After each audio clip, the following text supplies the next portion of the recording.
Baik pemirsa, kita akan kembali membaca, menganalisa bagaimana pertemuan yang terjadi atau agenda yang dilakukan oleh Wapres Gibran Rakabuming Raka.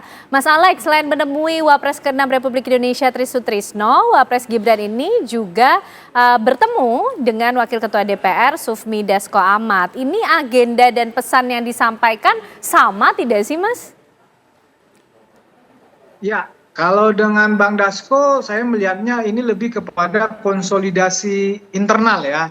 Koalisi Indonesia Maju lah, lebih ke situ. Ini Bang Dasko ini kan ketua harian Gerindra, ya politisi senior dan merupakan tokoh sentral, tokoh kunci dalam koalisi Indonesia Maju. Beliau ini kepercayaan Pak Prabowo juga, Presiden Prabowo yang sering tanda kutip dipakai sebagai eksekutor atau mewakili Presiden Prabowo untuk membangun komunikasi politik kepada tokoh-tokoh sentral di tokoh-tokoh politik di Republik ini.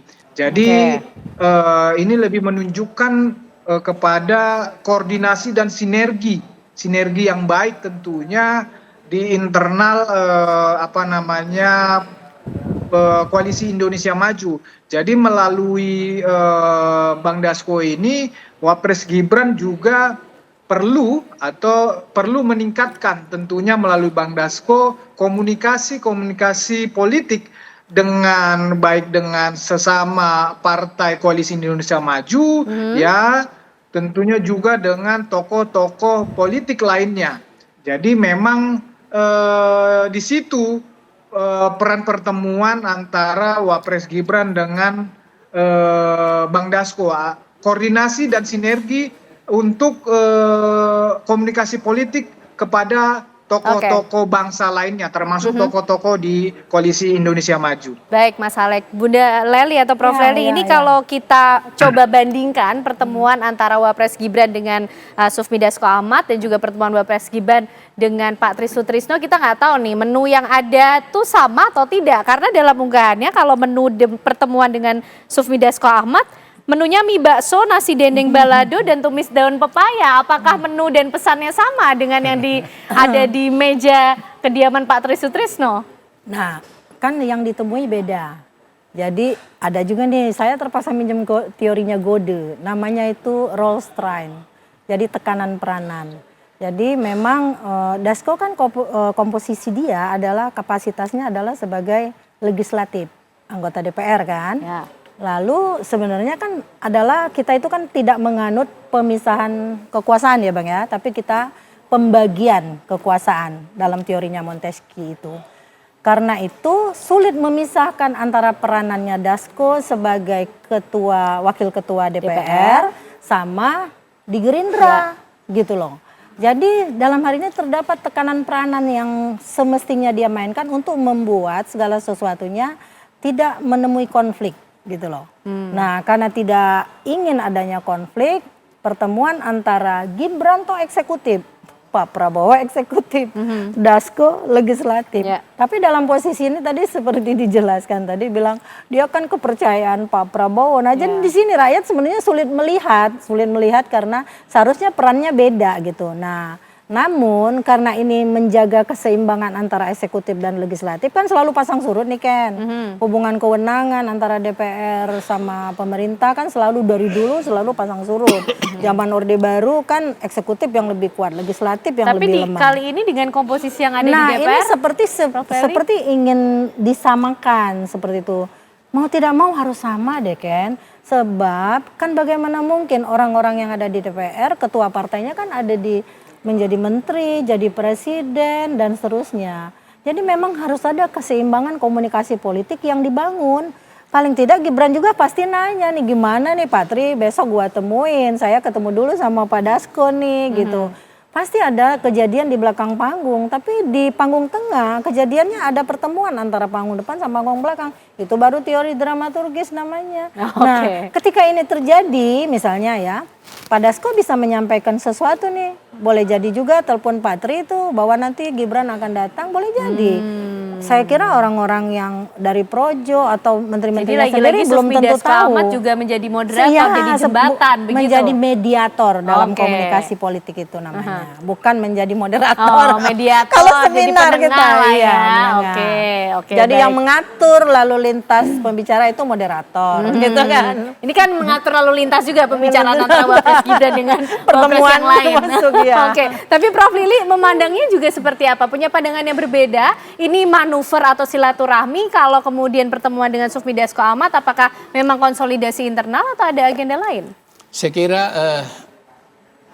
bisa konsolidasi internal dalam konteks pemerintahan, hubungan eksekutif legislatif, bisa juga konsolidasi buat Mas Gibran. Karena yang berkepentingan kan Mas Gibran. Kalau Iya, dilihat eksternal ketika sebenarnya, posting bukan foto internal. itu. Ketika Pak Dasko ketemu Ibu Mega dan Ibu Puan, Pak Dasko yang memposting Ya. di IG-nya. Berarti yang punya kepentingan bahwa saya udah komunikasi dengan Ibu Mega. Ya. Kita wallahualam apa komunikasinya. Nah, ketika sekarang Mas Gibran memposting ketemu dengan Pak Tri Trisno dengan Pak Dasko, berarti juga ada sesuatu yang dituju. Jadi yang memposting yang punya kepentingan ya, Prof? Punya kepentingan. Oke. Bahwa persoalan hubungan yang katanya isu-isu tadi ada ketegangan dan sebagainya, udah nggak apa-apa tuh. Nggak ada masalah gitu. Kan sebelumnya kan ada isu ketika Mas Wapres nggak salaman dengan beberapa menteri bahwa ada hubungan yang nggak baik. Kemudian diposting senyum dengan AHY, senyum dengan Pak Bahlil, itu udah clear gitu Oke, kan. jadi recovery-nya seperti itu ya, Prof? Nah, sekarang menunjukkan bahwa dengan DPR juga baik gitu. Karena ya mohon maaf gitu loh, meskipun ketuanya Mbak Puan, tapi posisi sentral saya ikut Bang Alek ada pada Pak Dasko. Kan beberapa produk undang-undang lobby-lobby yang dilakukan oleh Pak Dasko selesai dan cepat. Nah, jangan-jangan lagi-lagi lah, kita kan nggak tahu karena memang cuma makan siang aja, kita nggak tahu di belakangnya apa, beberapa hidangan. Apakah di situ ada komunikasi politik juga? Apakah bicara juga yang tadi disebutkan tentang pemakzulan? Tetapi orang memaknai pasti gitu, memaknai karena isu sentralnya adalah tentang pemakzulan. Apapun langkah Mas Gibran ketemu dengan tokoh-tokoh politik pasti dikaitkan dengan pemakzulan.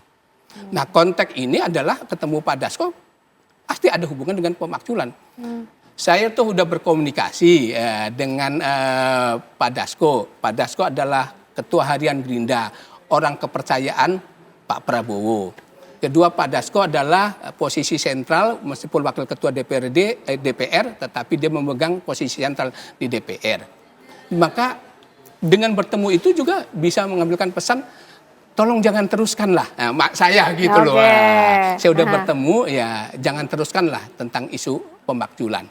Satu sisi, bisa sisi lain juga Pak Dasko mungkin meminta juga, meminta kepada Pak Gibran tentang apa-apa. Kita nggak tahu juga kan, soalnya ada persepsi juga bahwa Pak Gibran ini terus membangun citra seperti ingin melebihi Pak Prabowo. Seperti one man show. Seperti one man show kemana-mana. Kita nggak tahu. Wallahu alam kan karena memang Mas Gibran cuma makan siang dan senyum-senyum kan, seduanya bahagia gitu kan. Berarti happy ending kan pertemuan tapi itu. memang Bang, komunikasi politik itu ya Ken ya, dia tuh yang menerjemahkan bukan penyampai pesan, penerima pesan. Itu sebab ketika misalnya Mas Gibran nggak nyalamin menteri, netizen yang berkomentar. Karena mereka yang mempersepsi. Sementara dalam pikiran Gibran, gue nggak sengaja nih karena banyak yang harus disalami, lewati dulu. Pada akhirnya harus duduk misalnya, boleh jadi seperti itu. Lalu kemudian harus diperbaiki dengan dia foto bersama dan sebagainya. Demikian juga pertemuan dengan Pak Tri Sutrisno. Persepsi publik tentu Pak Tri Sutrisno sama si Gibran pasti saling berhadapan-hadapan tuh. Berhadapan di mana sih? Iya, saling begini ya gitu ya. Harus ada pertemuan ini yang menunjukkan mereka tuh sebenarnya juga bisa mempertemukan berbagai gagasan secara bersama.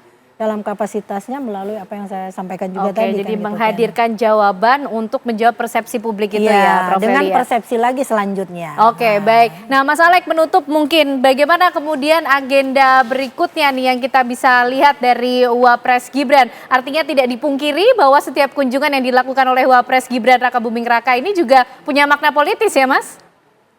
Dan membangun citra. Ya, Tadi sudah dijawab, iya. ya, jadi memang harus sejalan dengan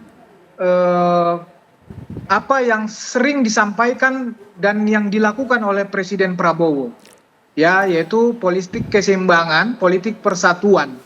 Ya, hari ini, ya, Wapres Gibran ini tanda kutip adalah sosok yang sering dipakai oleh katakanlah lawan-lawan politik untuk menyerang ataupun membuat tanda kutip kegaduhan, ketidakstabilan pemerintahan.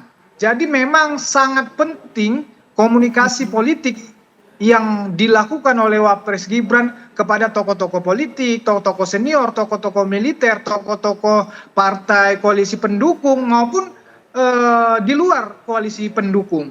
Jadi memang menurut saya memang langkah itu penting, sangat penting untuk dilakukan oleh Wapres Gibran demi kepentingan tentunya bisa berjalannya dengan smooth, dengan baik program-program pemerintahan Prabowo Gibran. Demikian. Oke, baik, kita tunggu ke depan apalagi kemudian manuver atau silaturahmi politik yang akan dilakukan oleh Wapres Gibran Raka Buming Raka. Terima kasih untuk perbincangannya malam hari ini yang luar Sama-sama, biasa. Kak Ana. Prof. Lely, Prof. Lili dan juga Prof. Mas Alek, Lili. terima Ya, kasih. sama-sama. Sehat selalu semuanya dan usai jeda